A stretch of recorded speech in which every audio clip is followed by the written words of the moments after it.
Is Ashley Aguirre, and I'm here on behalf of KLBP, Long Beach Public Radio. And you are joining us for Voices of Empathy, which is a monthly live discussion hosted by us and Compound. These conversations bring together Long Beach thought leaders to kind of offer some different points of view, exploring how we can understand one another and come together to make some positive change. So I'm really excited about this conversation because I get to talk to two incredible women whose work I have admired and followed for a long time. So I'm very happy to have this discussion. So I want to introduce first Shelley Bruce. She is an artist and creative based in Long Beach with a mission to serve the world's greatest challenges through spirituality, poetry, painting, and community organizing.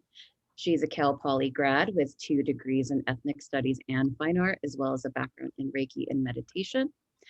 Her focus centers on painting, poetry, spirituality, and activism, and she has featured poetry at countless shows, produced social justice events for 10 plus years, founded and directed nonprofit educational programs, but most notably, she's traveled to Washington, D.C., San Diego, New York, Ghana, the UK, and Bermuda, sharing her painting. Her first publication of poetry, On Blooming, was released in the fall of 2018, and her painting series Here, or Heaven Here, was released in the fall of 2019. She's also the founder of the event series Healing, that produces protest-based inner wellness to powerfully rejuvenate and inspire communities. Welcome, Shelley. Many thanks. Have you. And then we have June I promised I wasn't going to butcher it. June Kaewsith, also known as June McKay. She's a professional artist and wellness consultant and storytelling coach. After spending her 20s as an artist and community organizer inside of nonprofit organization, she began to crave an alternative narrative to healing and justice beyond the struggle. Curiosity led her back to Thailand, where she studied with a traditional midwife to learn the ways of her ancestors. That's when she realized that all of our ancestors were entrepreneurial spirits, filling a need in the community through their sacred offerings, thus sparked her calling to assist others in remembering their magic. Today, she facilitates private coaching and group masterminds for women and people of color who are seeking clarity in their messaging and confidence in their speaking. She currently resides on Chumash and Tongva territory, known today as Long Beach. Thank you for including that. You know, since you've included that, I've actually want to start today by actually acknowledging and giving gratitude to the Chumash and Tongva nations and the land that we live on. And a special acknowledgement to the Tongva Nation, who is currently in a battle with Cal State Long Beach to preserve Pavunga, a site we refer to as a place of emergence, and it's where they believed their world and their lives began. So we hope that that is honored and protected because it's really important. So that's a long introduction, but so I figured I'd just kind of open it up and start by asking, you know, one, how you're doing, and also what this past year has looked like for you. And Shelley, I don't know if you want to go ahead and kick us off for this. Well, first of all, just thank you for coordinating this program and for being present with us and showing up today. Thank you so much for also acknowledging Pavunga, because when we talk about being empathetic, we should acknowledge some of the folks who have stewarded the land that we live on and are currently asking community to empathize and support them. So I'm very grateful that you mentioned that. I am feeling, as I've been saying to everyone during 2020, people say, how are you doing? I say, I'm feeling everything. Like, I'm feeling happy, feeling sad, feeling enraged, feeling depressed, I'm feeling excited. I think my emotions are all present and intensified, as many of us have experienced. So I am everything, and I don't think that's necessarily a bad thing. I'm grateful for the awareness that I can exist with multiple feelings existing simultaneously. So that's how I've been doing in 2020 and 2021 now. That's so beautiful. And it's such a good reminder that you have to just embrace whatever you're feeling at any kind of stage. Take the joy where you can take it, not hide from the sadness or anything. June, how about you? Yeah, echoing what Shelley said, when you asked that question, I'm like, which one should I name right now? Which one should I feel? And I'm like, yesterday around noon, when I was rollerblading down the beach path, I felt like total goddess vibes and I was in so much joy. But earlier that morning, I didn't even want to get out of bed. And so it's been waves of these different emotions. And it's been a journey to accept that that's okay, that we don't have to be joyful all the time, and that I know my capacity to feel joy is also my capacity to feel depths of grief, and it's all beautiful. So I think if I just said like everything's great right now, it would also be a disservice to Yeah. a lot of the tragedy that's happening right now. And I think it's okay to hold both to be true. Great. So in terms of, when you're kind of shifting through that spectrum and, you have a day that it's just kind of hard to get out of bed, it's hard to lift yourself up. What are those things that you've held on to that kind of bring you joy, that have kept you going in this past year? Do you want to take Shelley? this Oh, me? What has kept me going? My imagination is a superpower. So if I can just envision what is possible and how is it I can be a part of co-creating what our reality is going to look like, then it reminds me that I have a role, I have a responsibility in these times to be a part of stewarding whatever is to come next. And so it is just, instead of focusing on what's not working, it has been an exercise of resilience to dream. Dreaming is actually my favorite strategy, and I don't think that we give ourselves enough space to just dream. And it's forced creativity, I think, too. It was my best friend's birthday a week ago, and I was just thinking of what I could do to just, give her some sort of joy and magic. And she's such a fan of live music, and I surprised her with a mariachi to Oh, play in our front yard.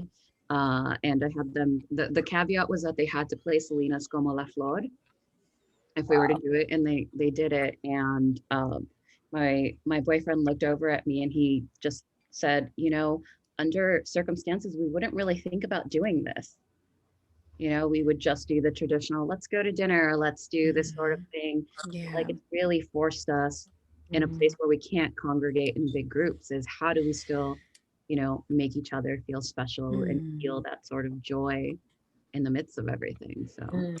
Well, in the words of poet Andrea Gibson, they say we have to create. It is the only thing louder than destruction. And so, absolutely, creativity is the fuel that is going to move us forward.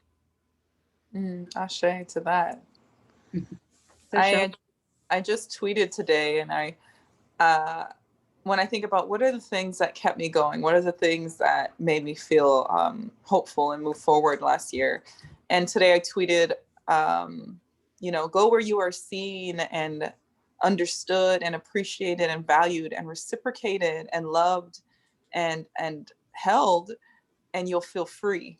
And I think last year, in doing a lot of activism work and expanding in my creative businesses and daring to do the important and sometimes controversial work of community organizing, I had a lot of voices of like critique and sometimes unhealthy critique. And then I had a lot of voices of support. And so when I was feeling discouraged or feeling overwhelmed by what was happening in the world, I went to the places and to the friends like June, who very, very much really helped me to feel like myself, and who and it's not a form of like external validation necessarily, or only going to the yes people, but it's in your heart, your body, and your spirit where you feel right and where you feel loved. And so when I went and talked to those people, I felt like myself. And then also the recuperation of additionally, I would say stillness, as much stillness as I can find amidst busyness. I was able to garner the strength and the capacity to then confront critique, to then do more difficult work. But ultimately, I had to ask myself, what are my values and who represents those values and who reflects them with me, and who do I feel safe with. And I think when I talk to those people, when I spend time with those people, I remember that I'm valuable and loving and loved and more than enough. And so that has really been my fuel more than anything, is remembering the places that feel right. And knowing that also, you know, every place isn't for me and I'm not for every place. So there are going to be some spaces where I'm received and some where I'm not. And that has no necessarily expression about my value or my worth or if I'm right or not. It just is, you know, certain things go certain places. But again, just to add to that, I feel like stillness and reflection and willingness to sit with oneself have allowed me to rest, to recuperate, to be very honest with myself. Sometimes it looks like dancing in a room. Sometimes it looks like crying on my floor. Sometimes it looks like drinking some water. Sometimes it looks like meditating. But ultimately, in my aloneness and in my stillness, I have had the energy and the bravery and capacity to continue forward. So those are a couple places and things that I've been, you know, connecting with. I think sometimes it looks like hug life. A lot of times it looks like hug life or grocery outlet vegan ice cream. Yes. Everyone needs to know that June is actually, and I are in a partnership. We are wifeys. We call each other. We are very good friends. We've been friends for years in Long Beach. And so I call her my Long Beach wifey. We call each other Long Beach wifey. So June and I have very similar careers and interests and values. And so we've grown in the last 5 years. When you mentioned my book signing, when you mentioned my Heaven Here series, June moderated the panel for my Heaven Here painting show. When I had my book release, June was at my book signing. And so she's definitely one of those people that find your tribe, you know, find your friends. Because outside of June being fantastic, I know it may sound biased, but it's all true. Outside of June being a fantastic entrepreneur and just leader and community organizer, she's been a great friend to me. She's been an amazing friend and sister. And so like, that is just side note. So everyone knows there's gonna be a lot of inside jokes, a lot of hug life. Shout out to Hug Life on 4th Street. Holler at your vegan ice cream. Anyway, everybody needs a wellness wifey. Side note. Well, when you were speaking right now, and one of the things you said just made me think about also how important it is to listen without kind of judgment or I think oftentimes it's easy to think, well, someone's opening up to me and talking to me about something, so they want some sort of response. They want some sort of advice or some sort of guidance. And that's something I've learned a lot too, when, you know, when your friends really just need someone to listen without any form of judgment, sometimes you don't need to even give anything back. You just need to absorb what they are telling you. And that's been something that I've discovered a lot more in this time that's been so beautiful. So when you were talking about finding those spaces of support, I thought about that. You don't need the judgment. Sometimes you don't need the criticism. Sometimes you just need to have someone who's going to hear you, and sometimes maybe just have ice cream with you and hug you, and like that's all, and it works out. Yeah. So the question, and on that note, for anybody who is challenged with that, it's like the healer in us that wants to like fix everybody, and like, because my career is all like coaching at this point, the questions that I'm always asking folks, like my friends, whenever they come to me, like Shelley, do you just want me to hold space and listen, or do you want advice? So that's a major tip for anybody, is to ask for that consent. So that's great. I'm going to remember that, because it's been a learning experience for me, because like you know, I've grown up in this realm where like I'm the fixer and everything. And so naturally, I always want to take that role in everybody's life. And, you know, I think the consent of that and really asking, what do you need at this moment, is really powerful, especially when you're talking about something with empathy. You know, you can't have that empathy unless you truly listen without putting your spin on it or your perspective, just kind of listening without that. But I want to talk a little bit about how you both have kind of arrived at the work that you do, because I think so many artists for so long, and especially very multifaceted artists, kind of struggle with finding, you know, what's my craft, what's my medium? Like, I have all this expression that I want to get out. Like, how do I get it out? What's the right way for me to do that? So I guess, June, I'll start with you about, how did you get to the path that you're on now? And, how did you find that things like storytelling and healing were the path that you needed and were your avenues for expression?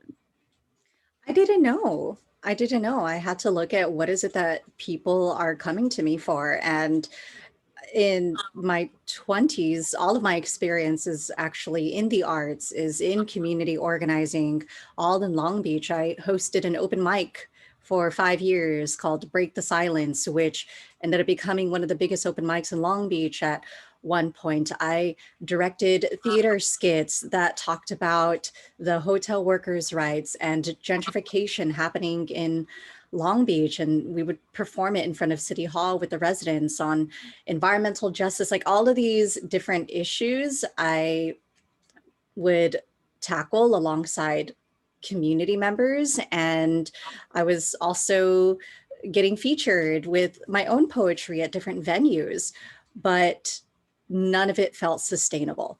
And there was a disconnect. Why is it that a lot of the organizers I was collaborating with, and just as an example, housing rights organizers, why is it that there's so much effort being put to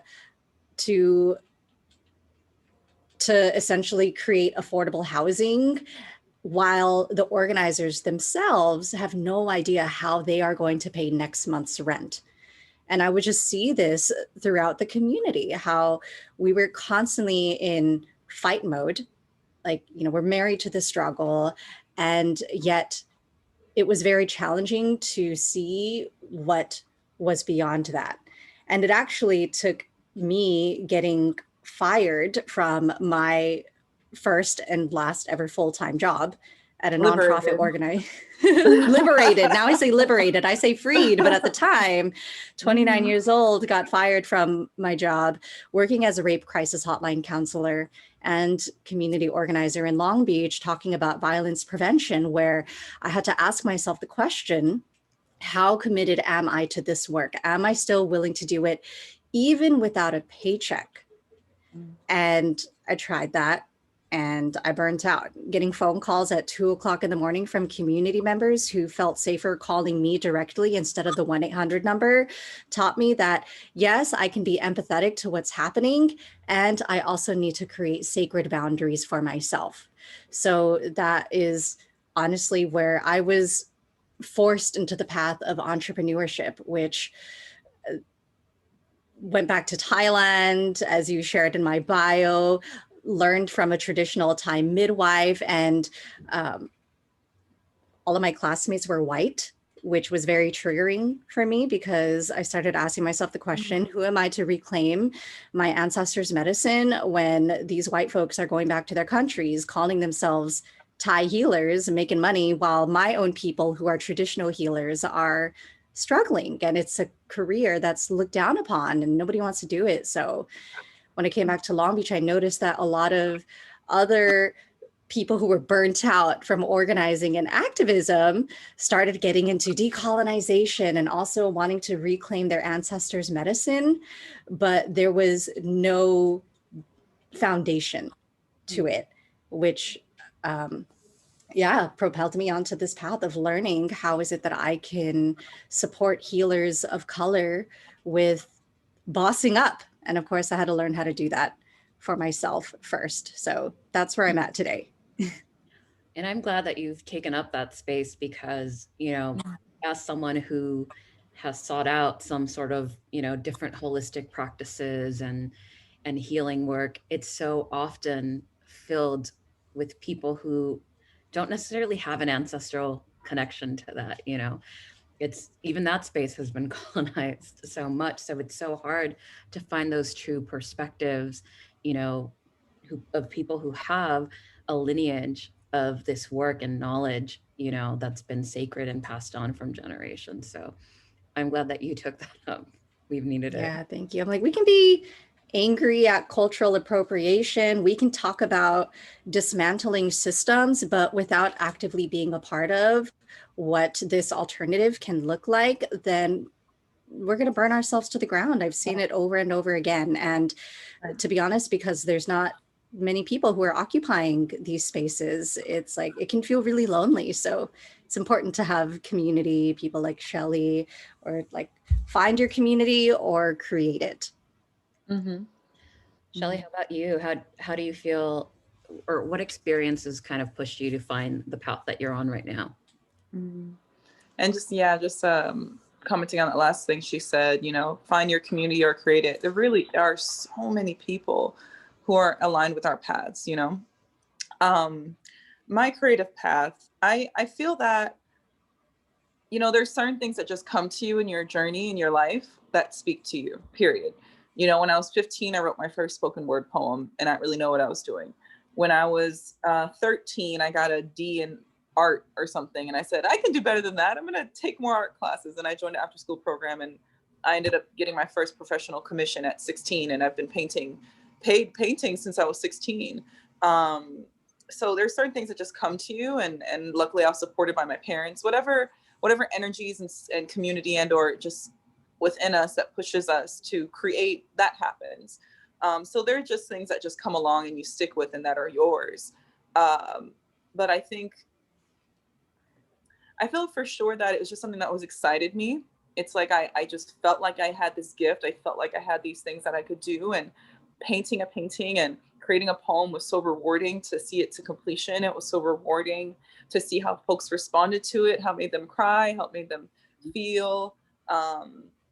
And so as I've grown in my path, it was something I just could not I could not do it. I had to do it regardless of what was going on. I studied art in college. I studied ethnic studies in college. And I want to say that growing up in an African-American or Black church really had an impact on me in terms of morality and social justice. And, with the volunteer drives we do, the things that my parents taught me, my community taught me. And so when I got to college, it was very natural for me to combine social justice work with art. It was very natural. And I've just continued to evolve from there and finding ways that I can live this life of joy and creation. I also feel this call to serve. And what do those things look like? How do they interact? How can we utilize those things? There's a few activists I've noticed in the last year who have mentioned that, protest is an art form. There are so many forms of protest, reclaiming space, just being joyful. I feel like being abundant is one of June's, forms of revolution, and being a space of joy and play. I feel like that's a protest in itself. And so I think there's so many things that naturally call us. And I think over time, I've combined my absolute passion in my heart that I must do with what I absolutely feel I must give at the same time. So I feel like I've combined those things. It definitely comes to realms of burnout. You go along this path and you figure it out. June is always telling me, like, you gonna raise your rate? What are you charging? You know what I mean? So there's always elevation. I did different organizing work in college. And I remember in 2014, post-college, I had been doing nonprofit work and et cetera for a while. And I decided to plan a march with a group of folks, peers of mine. And we planned a march in LA. It was Millions March LA. Over 10,000 people came to Pan Pacific Park, and we marched and shut down the whole city. And that was one of my earlier outside of college organizing experiences. And it was Christmas time, and I spent my birthday at LAPD headquarters getting a permit, and I was like pale on December 27th. I was so worn out and exhausted, and I just like cut it out because I couldn't survive that. There was so much controversy. There were so many different opinions people had. So I found wellness around that time as well. I found meditation. I found spirituality. I found philosophy. And so that was my also realm of, I'm so drawn to spiritual work. I'm so drawn to expanding my consciousness. And so I just went along my journey and followed the things that were on my heart. And when I got pushed to an edge, I came back and I reassessed. And at this point, it's just been a combination of all the things. It's a combination of how can I serve myself? And serving self is a realm of sustainability to then in turn serve the collective. So it's a very inhale and exhale. It's a very give and take. So I guess those are a few meandering, responses as to how I've gotten here. But ultimately, there's an equal call on my spirit to create and to do what feels good to my heart and my body and my soul. And equally, I live in this world that is speaking to me. I live in a community that needs me. I have responsibility, I feel, to my ancestors and to my family and to these causes. So equally, how can I give as well? It one of the questions that I did have for you that you kind of answered a little bit is, you know, when you do work of healing, it's so easy to just kind of absorb the energies around you, sometimes the good, sometimes the bad, and you always kind of need that recharge, you know, because you kind of become like a sponge.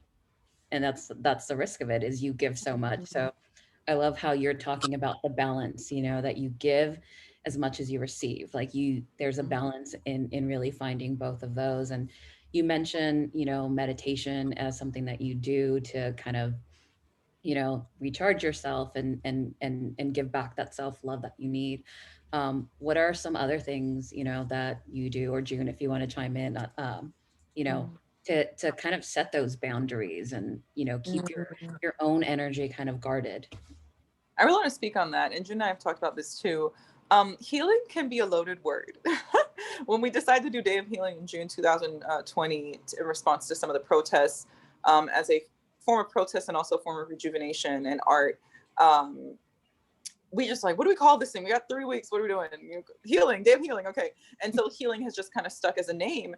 And I think in the spiritual coaching consciousness community, healing is a loaded word, because I think in the acknowledgement of, when you say something needs healing, you're acknowledging that there's something that's broken or sick that needs help. When you say I'm a healer, you're kind of saying, in one way you're kind of saying, I have this thing to help you. Whereas we are all our own healers.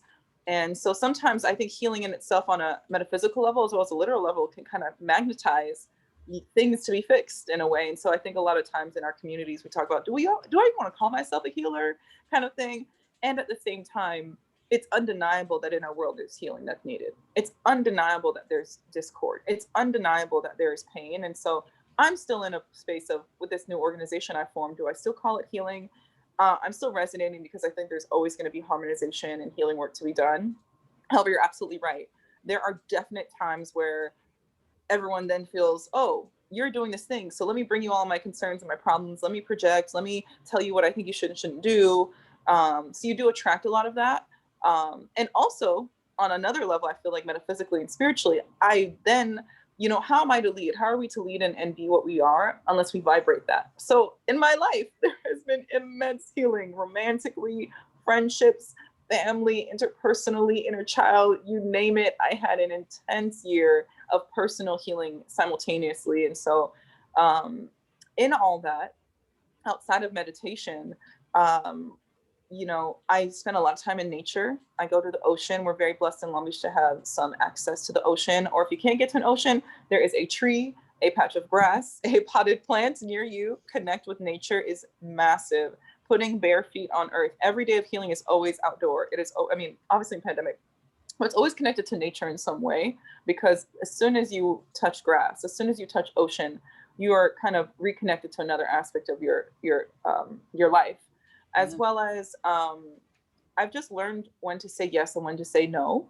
There's a sacred no. There's no as a complete sentence, and finding the most gentle and compassionate ways to tell folks, I love you. And no, I'm not going to have this conversation with you. And no, I'm not going to accept this claim.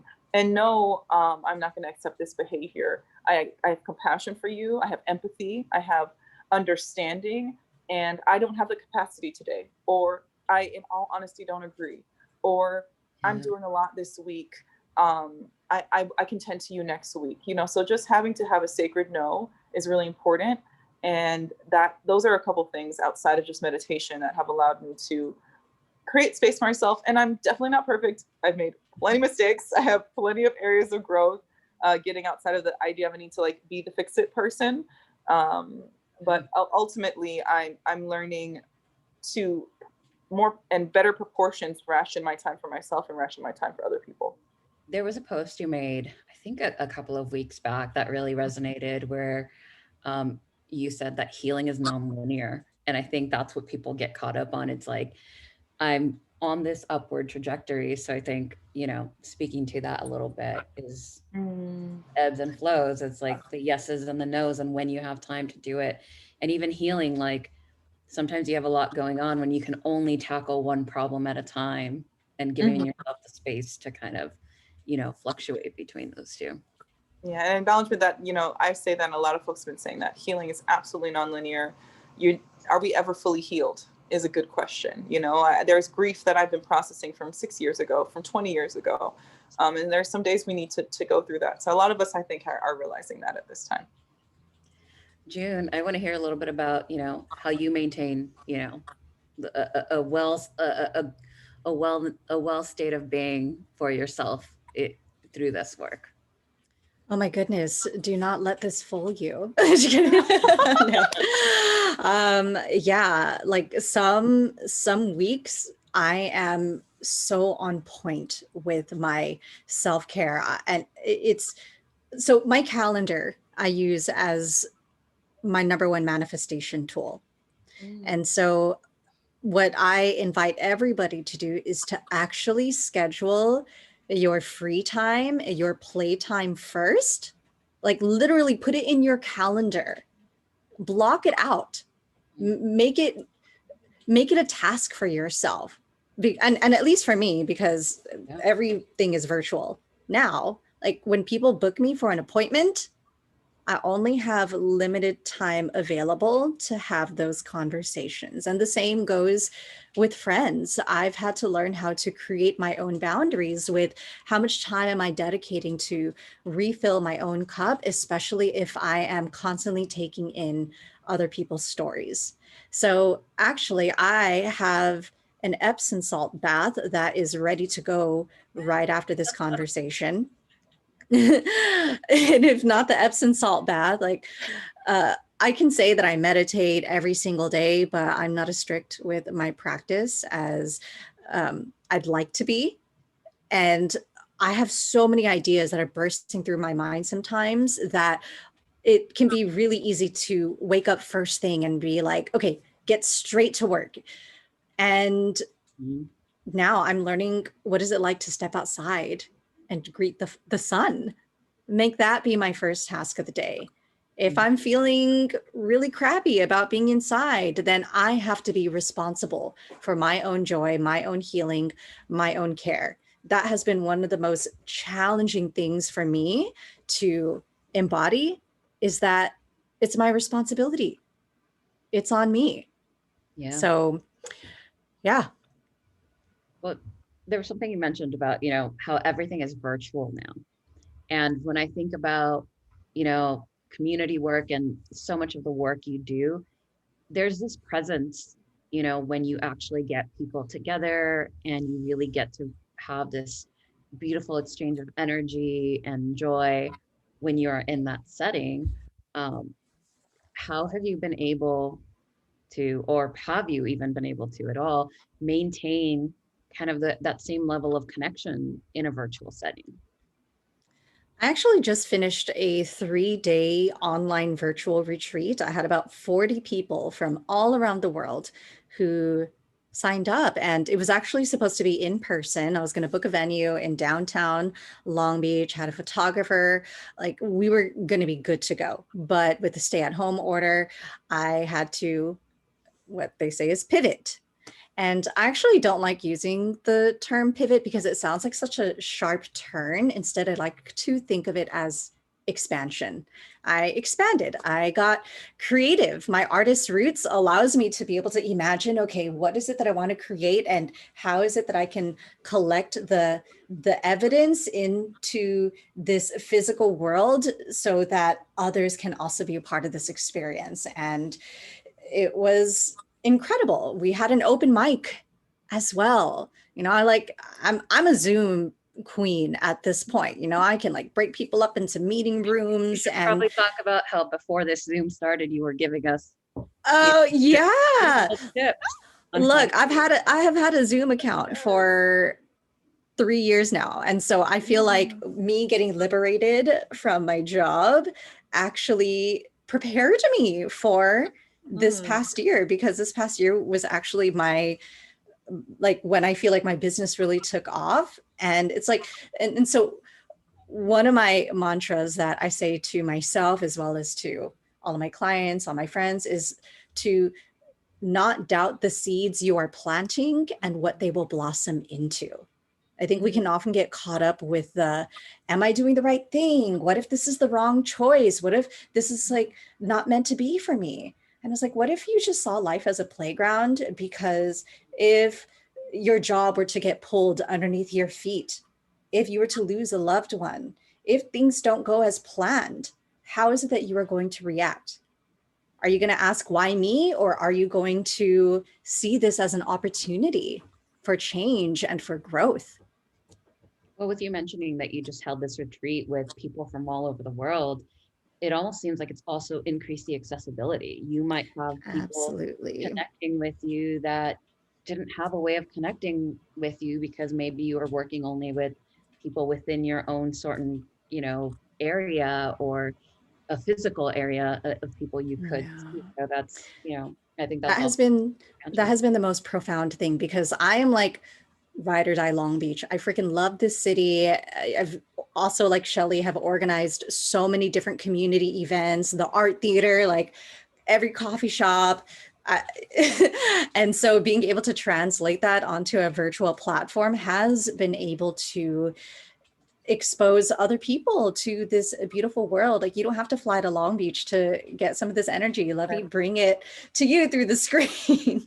But I'm hoping that it doesn't have to be this way forever. That's the intention.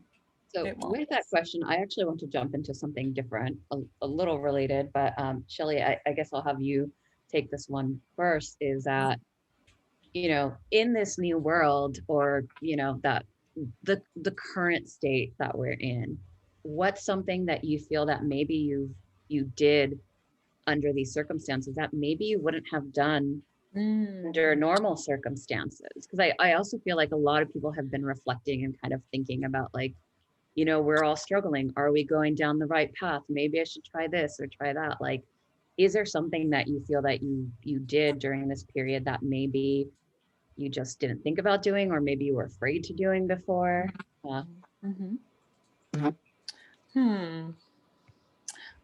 First of all, I'm enjoying hearing about your perspective, June. Again, it's just like, I appreciate your creativity and your expression of how can we translate, to different platforms. And I guess that's my answer too. I'm already very creative, very free being, but I've had to be so creative at this time. Things that I've done that I wouldn't have done. It is a very intense, heavy time of grief and processing and trauma and just so much. And gosh, what an immense opportunity to do so much that we wouldn't otherwise have time to do. There's no way I would have been at as many protests as I have been if we weren't in a lockdown. There is no way I would have been able to organize healing circles and protests if we weren't in this time. There is no way that I probably would spend as much time dancing at home by myself, rather than going to a party or going to the Ace Hotel downtown or wherever.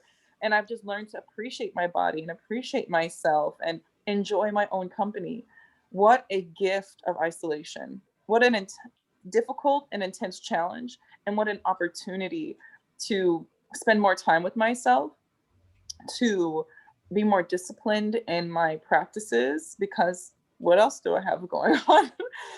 What opportunity to be an entrepreneur 100%. I think about 3 years, my friends are like, so what's up? When are we taking Shelley on tour? When are we doing this thing? Yeah. And I work at the job I have on pause in divine limbo is at the California African American Museum. I'm a gallery guide. And so I do tours and assist with programming at the museum in Los Angeles. Amazing historic institution, state-funded institution. But because we're in a pandemic, the museum has been closed. And so I have, complete openness to have to create a career and create an opportunity. And because of all the protesting that happened, it just was very obvious as to where I was going to go. However, I am I've just been on my knees in gratitude that for a year, I've been an entrepreneur. I've been 100% an entrepreneur. I've been doing workshops, I've been painting, I've been doing poetry, I've been creating my own lane. And I probably wouldn't have pushed myself to jump off that cliff if the entire world hadn't pushed us off of that cliff. I probably would have still had a different gig or a different job. And so I always knew too that I had that capacity to not only, live a life on my own terms at my own hourly desired rate and under my own schedule, but I always knew I must. I felt like there are organizations and there are paintings and there are books inside of me that I wanted to get out, and I have been given the opportunity to do so. So for sure, just I've been very creative. I've been creating my own lanes and my own ways of serving. And I've also really, really enjoyed loving myself, dancing by myself, eating dinner by myself. I mean, every now and then I had a nice vegan sushi meal right before this call, and I just got on live and I ate sushi with friends, on Instagram. But, I've really done my best to use the infinity of my mind and of my imagination to say, okay, this can be seen as difficult and uncomfortable, or this can be seen as an opportunity.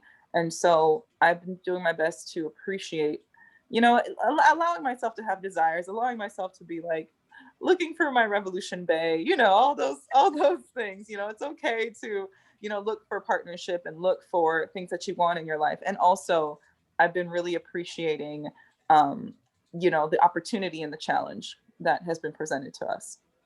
Even reflecting on who is that partner that you want and making sure that, and who am I? And in that alone time, who am I?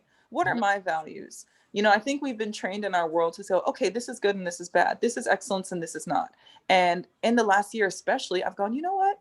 I'm a little different. We're all different. But I'm like, these are the things that matter to me. These are the friendships that actually make me feel good. These are the things I like to do. Now, who would actually reflect that, rather than just going through the world and realizing you're reflecting with the world rather than like reflecting within yourself. So I've definitely spent a lot of time going, who am I? What do I value? What do I like? What kind of life do I want to live?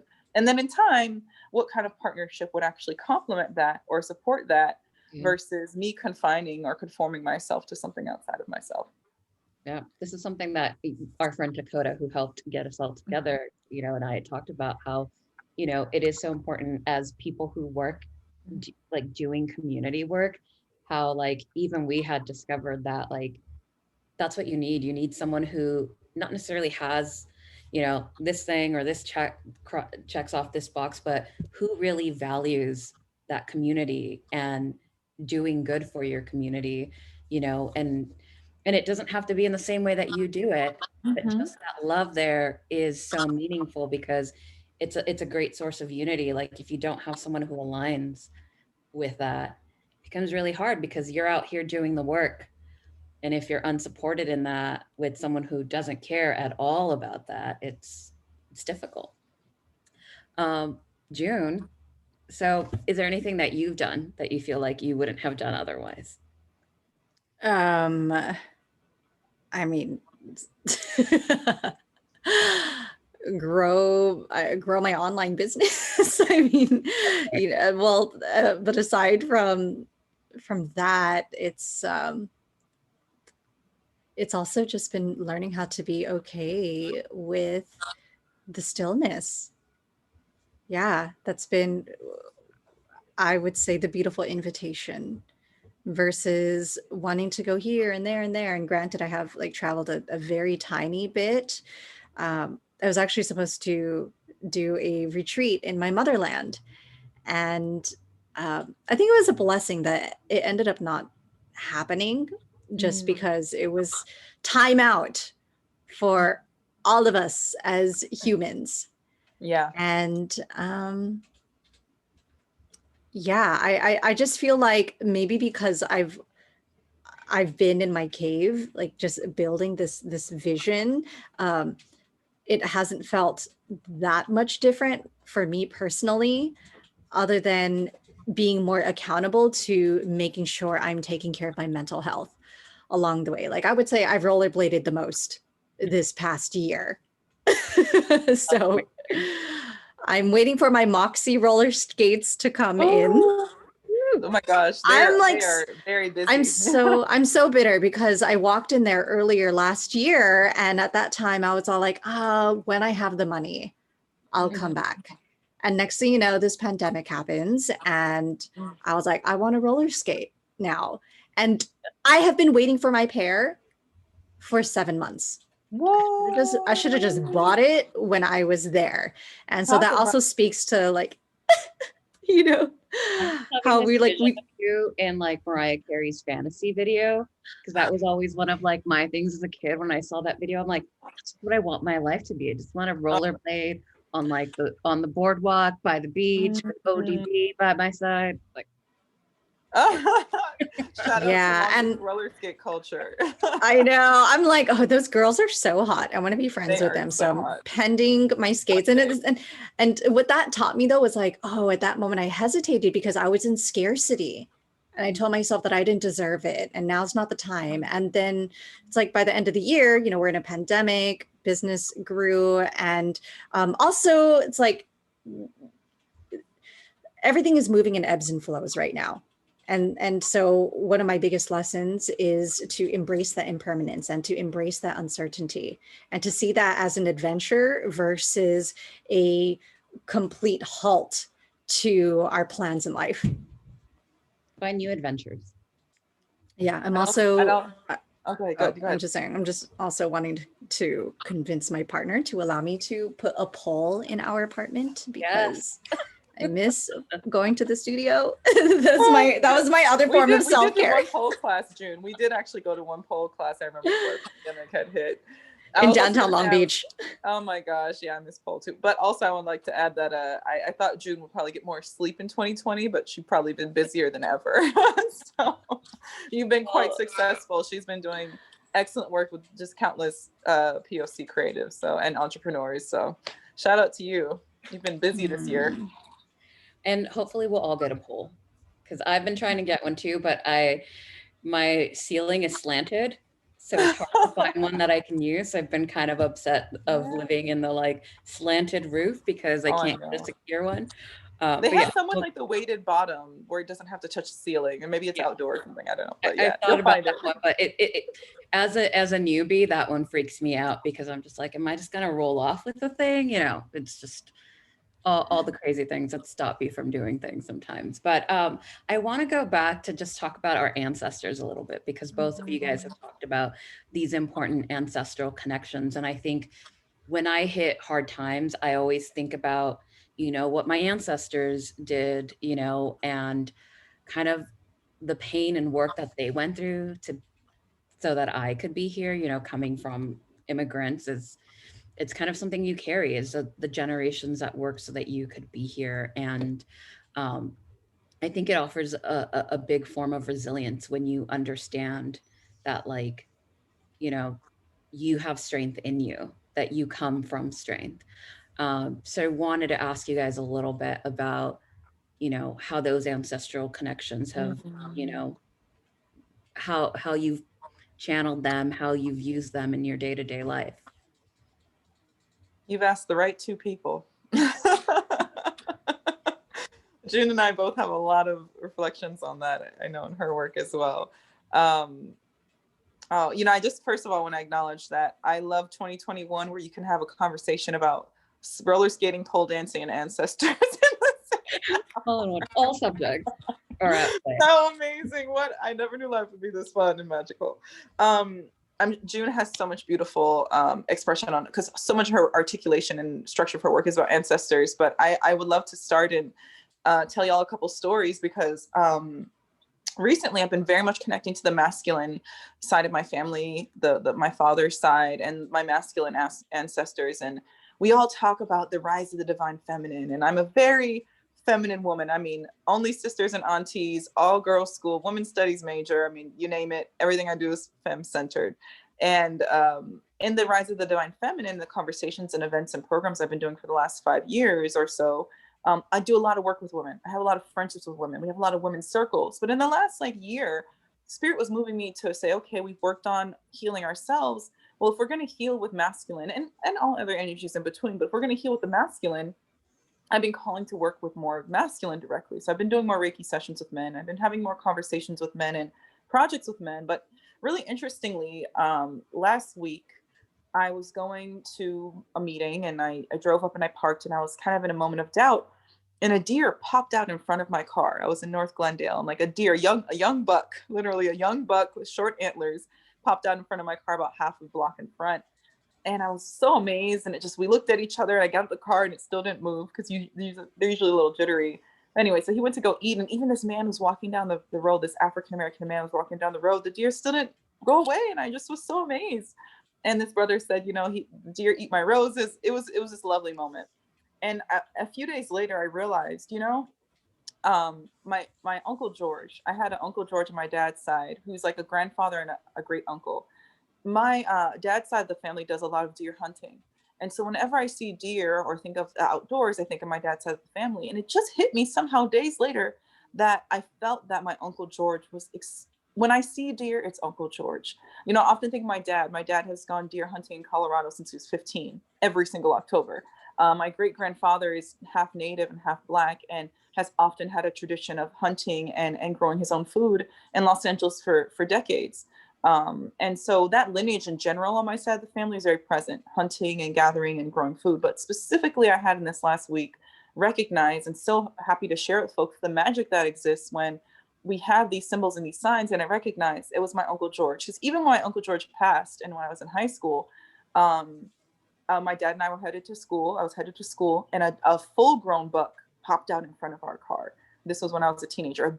We're in like Eagle Rock. You don't see deer all the time, but a full-grown buck deer hopped out in front of our car and looked at each other. Amazing, right? There are deer in Los Angeles. They're around. So I had to remind myself that the animals and the different signs in life and the numbers will speak through life to us from our ancestors. And so I give thanks and I give thanks and I give thanks for, as I'm on my journey of feminine healing and masculine healing and exploring myself in non-binary senses and in queer senses and all these things, as we're doing this healing, this generational work, our ancestors are with us. They're with us in signs, they're with us in numbers, they're with us in the things that resonate. Whether it's my Jamaican auntie who had passed on, and I go to a restaurant or I see a color and I remember her, just know that I truly believe that we are more than this physical realm, and that we have people who are praying for us that we don't even know. We have people and guides who are with us that we can't even comprehend. We have ancestral memory in our bones and in our bodies, just intuitively led to do certain things and be graceful at certain things and also be flawed in certain things. So we have an opportunity to heal those patterns that were coming from before us. So I just hope that anyone hearing this call and this interview can acknowledge that when you are going through it and when you're moving through this life, there is something that is far beyond your even conception of in support of you. So I'm so happy to share that story of the deer and my Uncle George. And I say ashe to my Uncle George and my ancestors today, because he's been very present. And I'm so grateful to tell that story, to acknowledge his presence in my life, even when he's not here in the physical realm. So that is my little and long story about that. And I'm sure June has some really good ones too. Sharing that. I think it's a good reminder too, and they're always with you. They're shining around you, and I think so people who doubt that sometimes can feel it too, but don't embrace it. I grew up not really embracing it for a long time until I had certain events happen that I'm just like, why am I denying it? Everything is in front of me. It all, and so I went down a very spiritual path about 5 years ago when I was realizing that this had always followed me. I always knew, who I was surrounded by and those energies that were there from my ancestors that I just kind of turned off, because I've always been like, I believe in science. I believe in this, and my dad said something beautiful to me when I had kind of this crisis, because it shattered my world, when I realized, oh, there are actual spirits reaching out to me, because I realized I had medium abilities. And my dad said to me, he said, well, if you believe in science, you believe that everything is energy and that energy doesn't disappear. He's like, so it's something that you just can't measure yet. And it was really nice to get that kind of reassurance from my dad, because I felt so shattered at that moment where I was just like, this doesn't make sense. And like, my understanding and what I've practiced. So I think we've all got to be open to it too. And like you said, there are guides there that sometimes most of us can't even comprehend. And so I think leaning into it and letting yourself feel it is also a form to grow. Yeah. So. And telling these stories so we can remember. Yeah. As June is talking about right now. I know you've done a whole lot of work on this. I'm going to turn on my light because I just realized It got dark while we were talking. I don't know. I just I've done a lot of work on this. More so, I've been like I've been an explorer in this realm. I can't say that I'm an expert, and of course, we can all only speak from our lived experiences. And I feel like people tend to believe that connecting with your ancestors is like this, like, oh, I gotta like learn these chants, or I gotta be able to speak my language, I gotta know my cultures and my traditions. And while reclaiming those things can help you form those deeper connections, I believe that when we are caring for ourselves, we are also connecting for our ancestors. I feel like they are with us in every breath. I used to say like, oh, I'm like healing for my ancestors. I'm like, no, because it was actually with Shelley last year in the summer where we were in the woods, and I just had like this huge download where I feel like my ancestors were like, there's nothing to heal. Let go of that story that you need healing. You are already whole. We love you just as you are. And it was this like this wake up call that, oh my gosh, I've been on this search for healing, when really it was stories that were rooted in colonization that made me believe that I wasn't enough as I already am. And so now I believe that I'm healing with my ancestors. They are alongside me, that I myself am a reincarnated ancestor, that the children are the elders in reincarnated form. And I am also an elder in the making that is like unlearning as I grow. And so a lot of the work is nurturing my inner child, is like pouring gratitude into my ancestors before I ask for guidance or support. And my own personal wake-up call with that was when I did go back to my motherland. I went back to Thailand, but it wasn't me being in Thailand where it was like, oh, suddenly I'm connected and like the clouds opened up and they spoke to me. No, it was none of that at all. It was actually very anticlimactic. I was angry. And I was like, all right, I'm ready to go home, because I was like so triggered. And when I got back to tell my mom about my experience, she goes, you know, your great grandmother was a midwife. Why'd you go to Thailand when I could teach you these things? I'm like, what? What are you talking about? And so come to find that my mother was a little 10-year-old doula who would assist her grandmother with home births, and she would follow her around. And that's when the stories started to pour from her about life back in the village. And she left when she was 14 years old by herself on a 16-hour train from this little village to the city of Bangkok, and was always the first to get up and the last to go to bed. She would clean homes in order to fund her own education, and immigrated to the United States as with dreams of becoming a nurse. And it turns out that the very first apartment they lived in, check this out.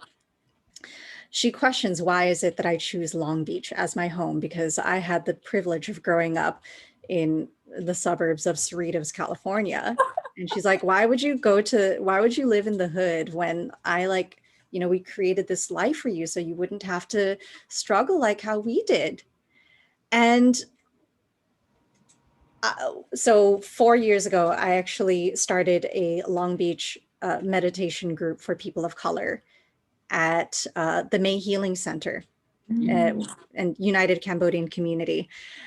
And my mom comes to the first one and she's like, I remember this place. This is where me and your father first lived when we came here. What? Yeah. And so in the actual May Center? Well, it wasn't the May Center, but it was actually UCC. And I've done a lot of workshops at UCC as well. So that's where my parents first lived before it was a community center. And so all the memories started flowing back into her. And then she goes, I get why you live here. I get why you live in the city. So I feel like, again, do not doubt the seeds you're planting and what they will blossom into. And it was just like so lovely to be able to sit alongside my mother meditating. And I used to hate meditation because it was like a form of punishment and discipline for me. But I'm also learning to reclaim those ancestral practices as my own. And now we meet every other Sunday virtually. And unshameless plug, my podcast, Your Story Medicine, interviews other healers of color.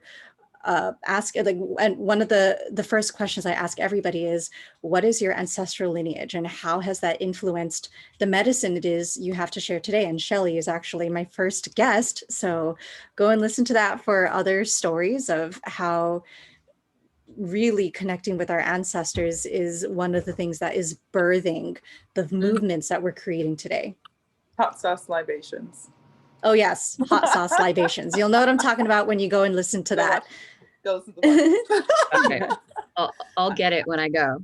And I want to add too, again, acknowledging June, the clarification, not being an expert, but also just acknowledging the amount of time and divine expression you create around ancestral work. But thank you so much for those awesome stories of synchronicity, because again, like it's so amazing just recognizing the synchronicity. And one more quick story I want to add too is my grandmother is a seamstress. My grandmother on my mom's side is Jamaican. My mom's a Jamaican immigrant.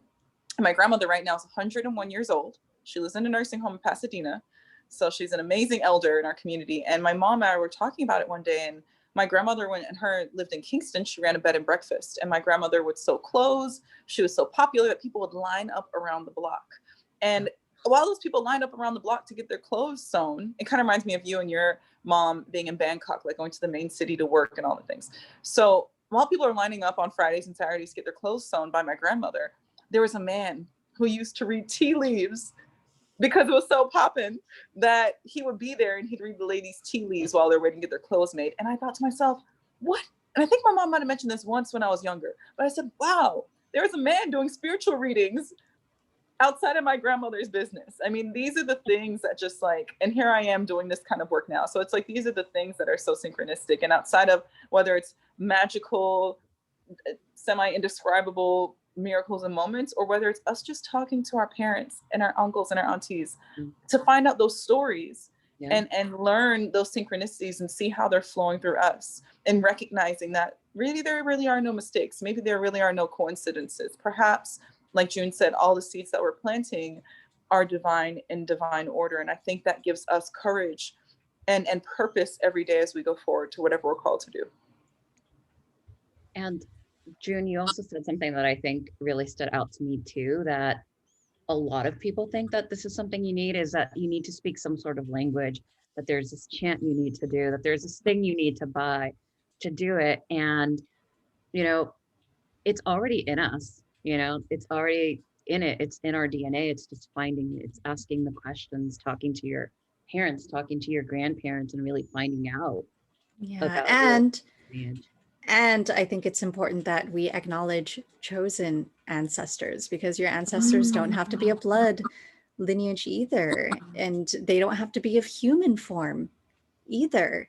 And so I believe everything is ancestors. Our plant ancestors, they are our first teachers before we had the written word. That is how we would connect. And so when my grandfather was cremated, where did he put his ashes? We buried it underneath the Bodhi tree to serve as nutrients. And so we come from the earth, we return back to the earth. And so that's why we are just made up of all of these earth elements anyways. And so if we can just embrace the ancestors we already are, the reincarnated ones, as well as the ones we are becoming, then that you are already connecting. So well, I know we're running into time soon, but I have a couple of final questions just kind of to go through to kind of get some last thoughts from you. I know Shelley, after the election, you hosted that day of healing. So I know you've probably got some thoughts on how we move forward, despite, you know, all the polarization that exists within our communities right now. So I want to hear a little bit about you know, what your thoughts are about how we move forward. Mhm. You know, from just, we've lived through so much division for the last few years, and not even just the last few years, it's existed in our country's history for so long. Do you have any kind of words that you want to offer about that? Sure, absolutely. We hosted the first day of healing shortly after the first wave of protests around George Floyd in June. And then we also hosted a day of healing after the election. We hosted several day of healings and other healing related events in 2020. And the biggest reason that even started was outside of all the art and social justice and spirituality stuff I'd done for about 10 years, the first week of protests, I wasn't sleeping in June. I wasn't sleeping. And it's so funny because I love to sleep. That is like, I can sleep. I sleep like a rock, but I could not sleep. We were witnessing a transformation of our culture, our world. We're watching tanks go down the street. And in the midst of so much trauma, chaos, and confusion and fear, I had the most peace come over my heart and my spirit. And I knew, like I knew anything, that I must do something related to wellness and healing to create an inspiration of hope and restoration. And so I still feel so strongly about hosting protests. There is an absolute important and sacred purpose for all the kinds of protests that have been done far before I started doing protests, of marching and fists and rage and yelling, because that is in one way very healing. And also, it's a great counteracting narrative to also show people of color dressed in white, meditating, taking care of themselves, giving offerings to the ocean, and also that being a narrative of what protest is, because it creates the breadth of emotional expression for for POC folks, as well as for how this work can look like.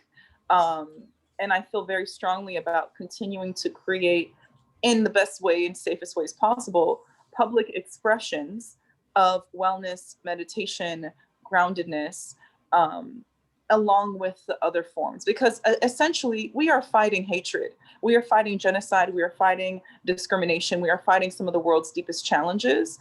And as we do that work, and as we express anger, and as we express these negative emotions, quote unquote negative emotions, justifiably so, we can also counteract and express in different ways as well, that can create different narratives in the media and different narratives for people to see. Because often you're going to see, the insurrection news, and you're going to see the rioting news, and you're going to see the killing, you're going to see all that stuff. And also, I want people to see all of us also finding ways to have peace and stillness amidst this. And that's my specific lane. There's so many lanes of work that we can do. There's so many forms of expression. And the other form of expression is, like, this year, outside of the work I'm doing, I was invited to do all these different programs this year and certifications. What I'm actually going to do is I'm going to take 6 months. I'm going to commit myself like a job, 10 to 20 hours a week to paint for myself. Because if I don't create, if I don't get my story outside of myself, if I don't take care of my soul and express my spirit, I can't do any of the work that I do. So outside of also creating these community expressions, I'm also going to take time to invest in myself and rejuvenate and expand my own gifts, so that I can have more empathy for myself, so that I can put myself first, so I can love myself before loving anything else. And I just affirm that this has been one of the most important years of empathy, period.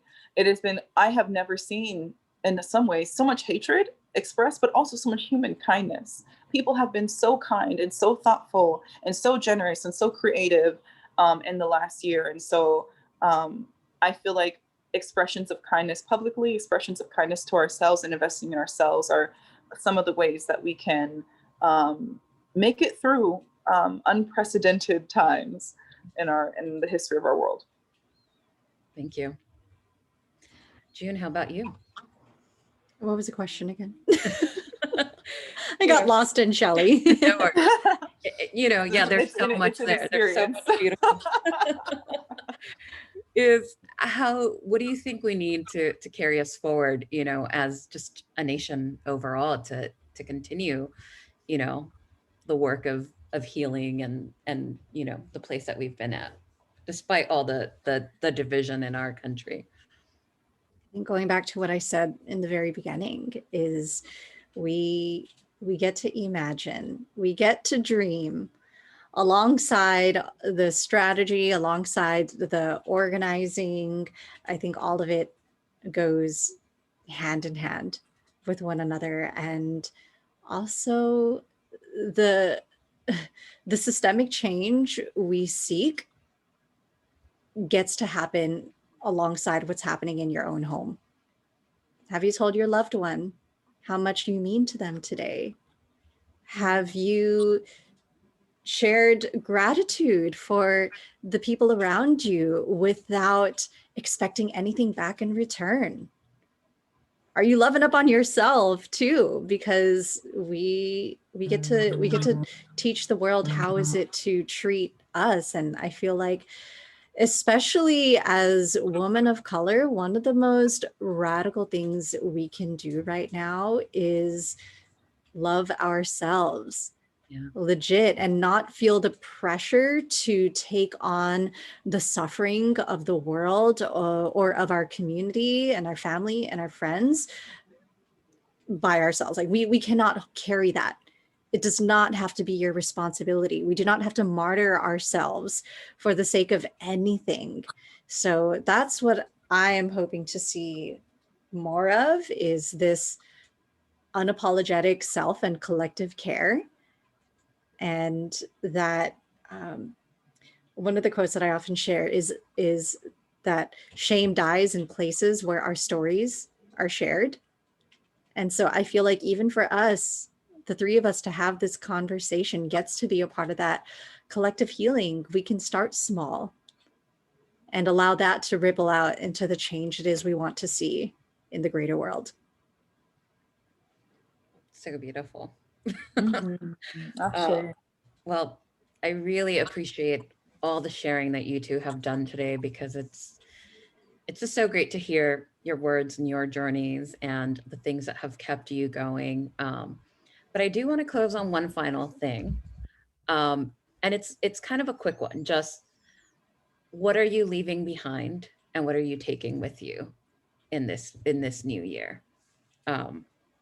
Whichever one of you wants to take it first.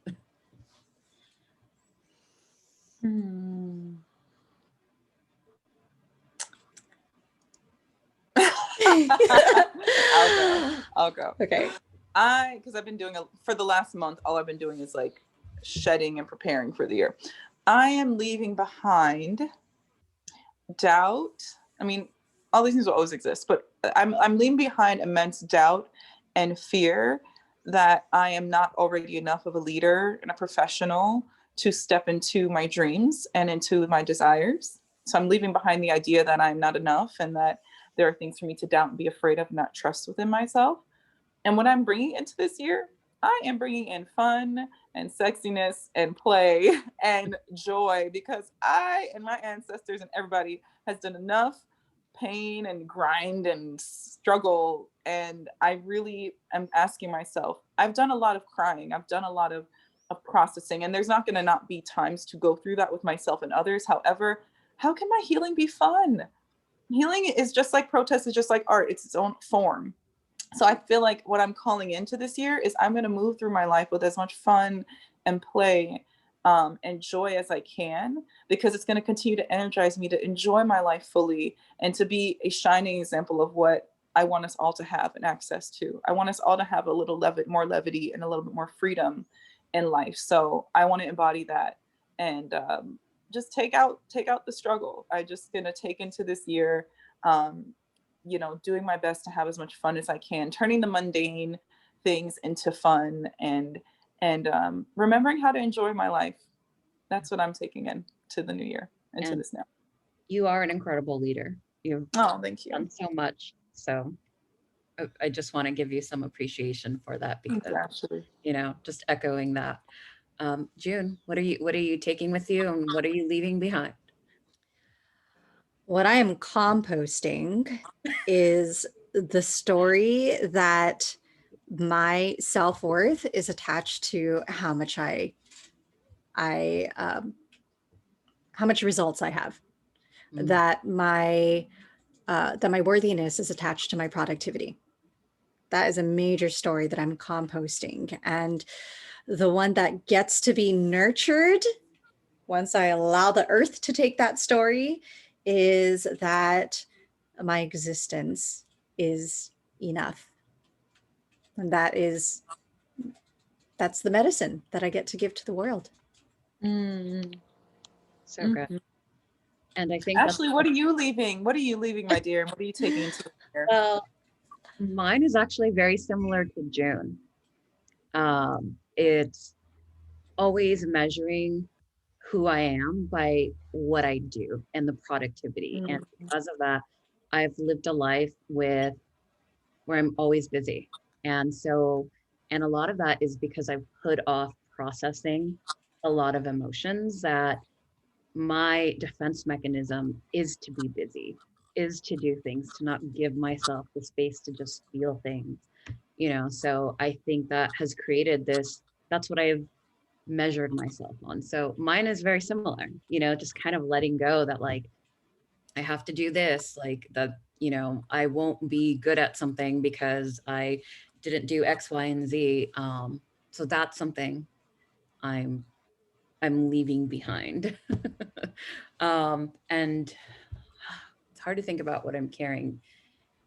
I feel like there's a lot that I'm carrying with me because there's a lot of good lessons that I've just learned this year. And I think I'm carrying courage because there were some things that before I was just kind of afraid to deal with.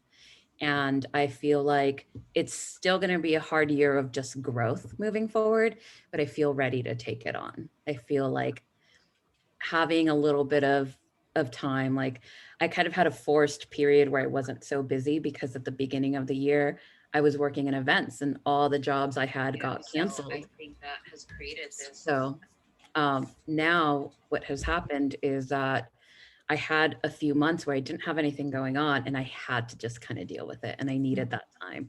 It was rough, but sometimes you just need that. You need to look at it and confront yourself and, so yeah, thank you for asking. Oh, of course. Thank you so much for hosting this amazing space and having a conversation about empathy that's very much needed right now.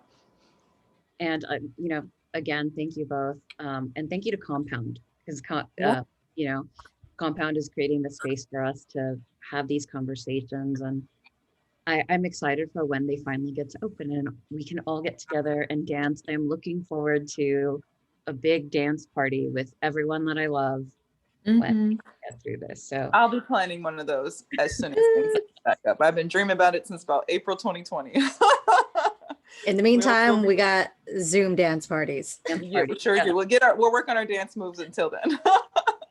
Well, thank you again. And thank you, Compound. Thank you for everybody who tuned in to watch this. And we'll be back next month, I believe February 27th, the fourth Saturday of the month, with another conversation next month. Thank you. Everyone take care. Thank you. Yeah, thank you. Peace.